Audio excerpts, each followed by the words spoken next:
Ugh, hey. So, looks like Lord Vader's finally been released. Although I'm not going to be getting him ever, it's, I guess, still kind of cool to have a new character in the game to talk about and look at and such. Where is he? Right there. Sporting that blue lightsaber still. Even though he is dark side and Sith and all that, he still had his blue lightsaber before he was able to make his red one, so that's fair game. What does he got up there? Galactic Legend, Dark Side, Attacker, Leader, Empire, Sith.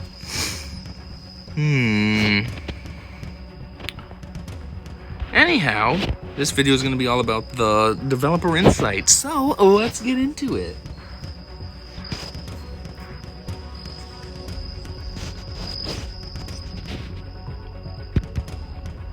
Alright, there it is. Ooh, look at him with his claws. You know what I always wondered? What's in that little pouch that he walks around with on his waist? Can I zoom in on this? Right there. What's in there? Am I an idiot? Is it something obvious, or I don't know. Anyways, I'm not going to read those highlights because it's all going to be in here. Hey, hello, type of heroes. Anakin has fallen! In his place, Lord Vader has risen and is ready to bring peace to his new empire by any means necessary. Bring peace? That sounds oxymoronical. Red tape? He'll cut through that. Bureaucracy? He'll cut through that. Guards at the Jedi Temple? He'll... Redacted by order of the Empire. Or like they used to do on the radio edit. He'll... Redacted by order of the Empire. More machine than man now. There was a time after Anakin Skywalker was a Jedi, and before he became a helmeted hooligan, in which Lord Vader was possessed by passion and consumed by rage. The following developer insights explain how that period was used as an inspiration to create Galaxy of Heroes' next galactic legend as well as his kit. I don't know if they're correct there, where they say he was possessed by passion and consumed by rage. Yes, he had his passion. He wanted to save Padme.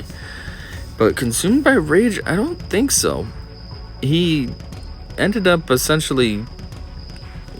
I don't want to say he killed Mace, because he didn't. But he did help it happen.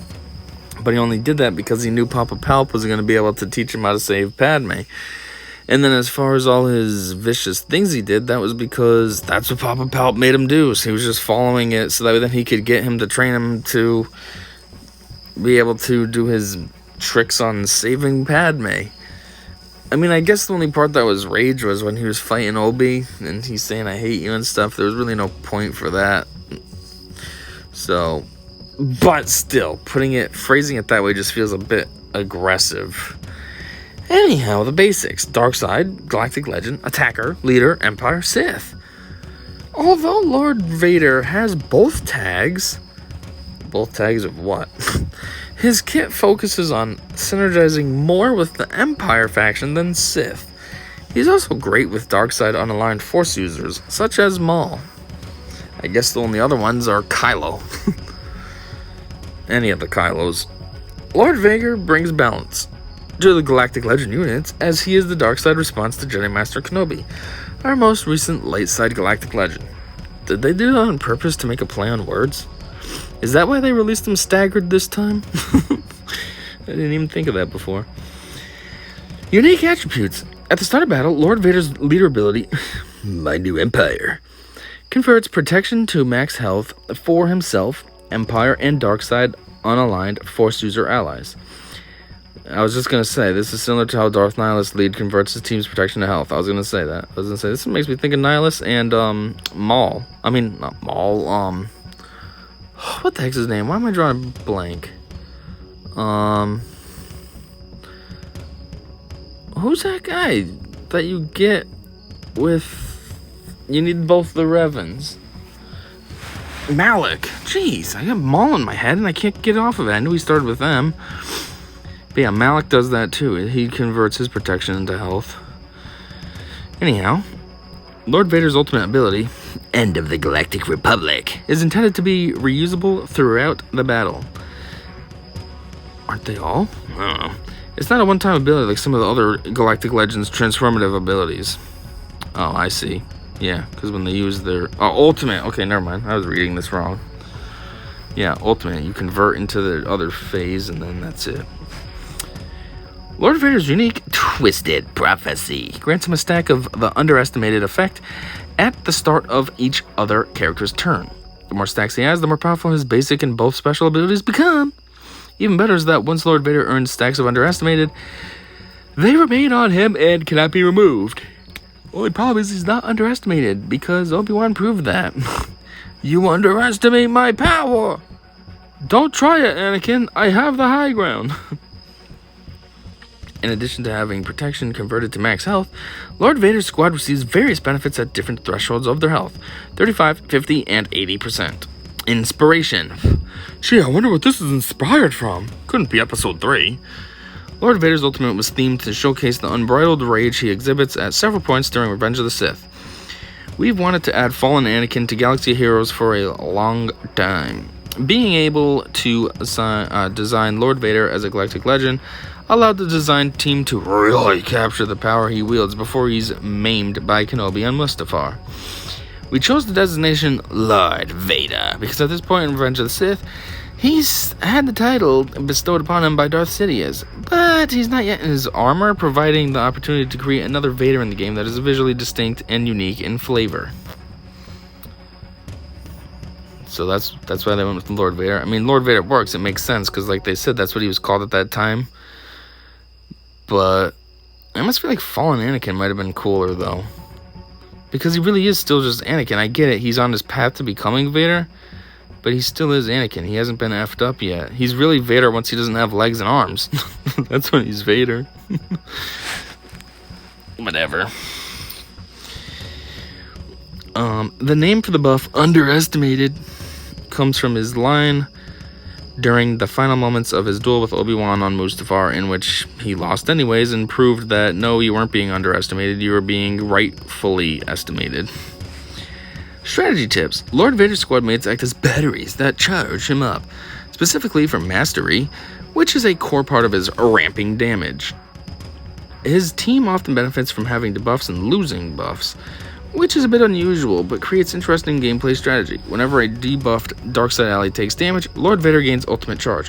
Whenever a Darkside ally loses a buff, Empire and Darkside unaligned Force user allies gain mastery. Piet seems like a good fit. What a weird transition right there. Piet seems like a good fit. Oh, okay. Speaking of Piet, using Inevitable Failure to inflict Marked on Lord Vader is actually a solid move, but maybe not obvious. Breaking it down, Marked gives Lord Vader a forced taunt. Yep.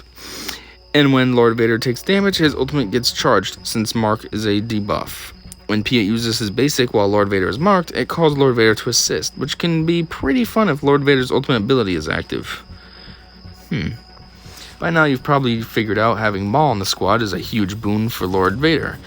Along with strong Darkside unaligned Force user synergy, Lord Vader is able to ramp up ultimate charge more quickly when Maul damages himself, which is a core part of Maul's kit, and is weird. I thought that from when I first discovered that. Harkening back to Darth Vader's kit, Lord Vader also has damage over time synergy, which is particularly strong considering enemies with DOTs cannot gain bonus turn meter because of Lord Vader's unique. Fact. Why does Lord Vader have the Empire tag and Empire synergy even though the kit is based mostly on his time from Revenge of the Sith? Recall that during the attack on the Jedi Temple, Darth Sidious says, "Now, Lord Vader, go and bring peace to the Empire."